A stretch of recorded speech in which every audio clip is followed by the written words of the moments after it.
What is happening, guys? It's your boy TC back with another video. So this is episode 4 of season 3 of the Daily Gunners Talk, and the two stories we'll be discussing within this episode will be in regards to Ainsley Maitland-Niles and his injury, as well as Carl Jenkinson and David Ospina moving over to Syria with Napoli. So let's just go straight into the injury news with Ainsley Maitland-Niles. So we do know that Ainsley Maitland-Niles hobbled off against Man City, and it was basically down to a fracture in his leg, and basically it's not looking too good for him and the team as a whole.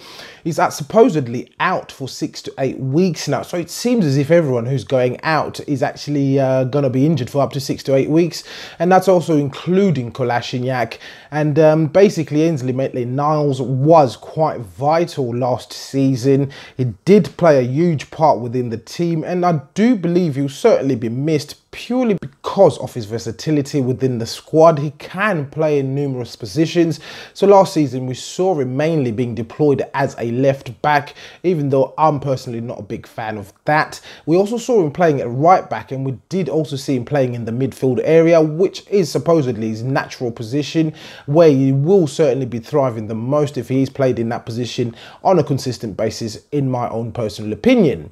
So of course the news isn't good. As mentioned, it's going to be a 6 to 8 week layoff, and he will certainly be back within to his full strength, really. I would like to think after about 10 to 12 weeks, purely because within those 6 to 8 weeks he won't be back to full fitness. He will start to get a bit of game time coming on as a substitute, etc. So how does this affect us going forward? So we do know, based on Unai Emery's press conference today before the Chelsea game, basically Nacho Monreal is fit. Is he match ready? I'm not too sure about that, but we will certainly find out when we face Chelsea at the weekend.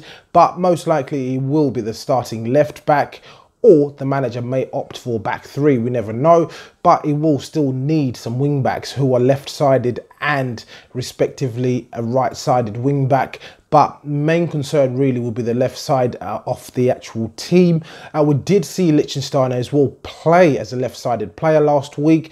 I believe that he didn't do too badly over there. Of course, we do know that he's naturally a right-footed player, but we will certainly see how the manager plays this one.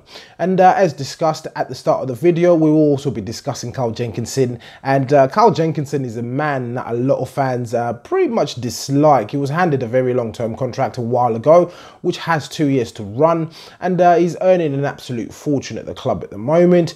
But it's being reported that he's actually injured at the moment. He's picked up an ankle fracture, and he will also be out for 6 to 8 weeks. But we've not even seen him feature. Of course, he is training on a day-to-day basis, but I don't even think we'll see him feature within the first team. It's going to be very, very difficult for him to actually get a game in the first team.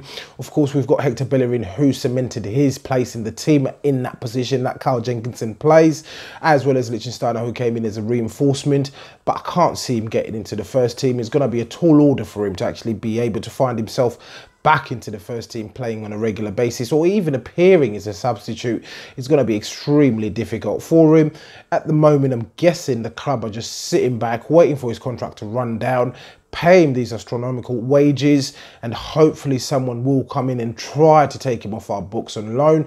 He's been on loan numerous times now since he joined the club, but he's not cut it at Arsenal. Arsene Wenger did give him an opportunity before, and we did start to see glimpses of what kind of player he could have been a while ago, but it never materialised, and he's ended up going back out on loan, coming back to the club, sitting in reserves and really not contributing that much. But the news is he's also out for 6 to 8 weeks. So let's move on, and the next story within this video will be in regards to David Ospina. So we did actually have reports surfacing last week suggesting that David Ospina will be leaving the club, and the expected move was meant to be to Turkey, to Besiktas. They seemed like the most likely suitors in terms of taking him off our books, but it's believed that Besiktas weren't interested in a permanent deal. They obviously wanted to take the player on loan, and they weren't interested in an option to actually make the move permanent.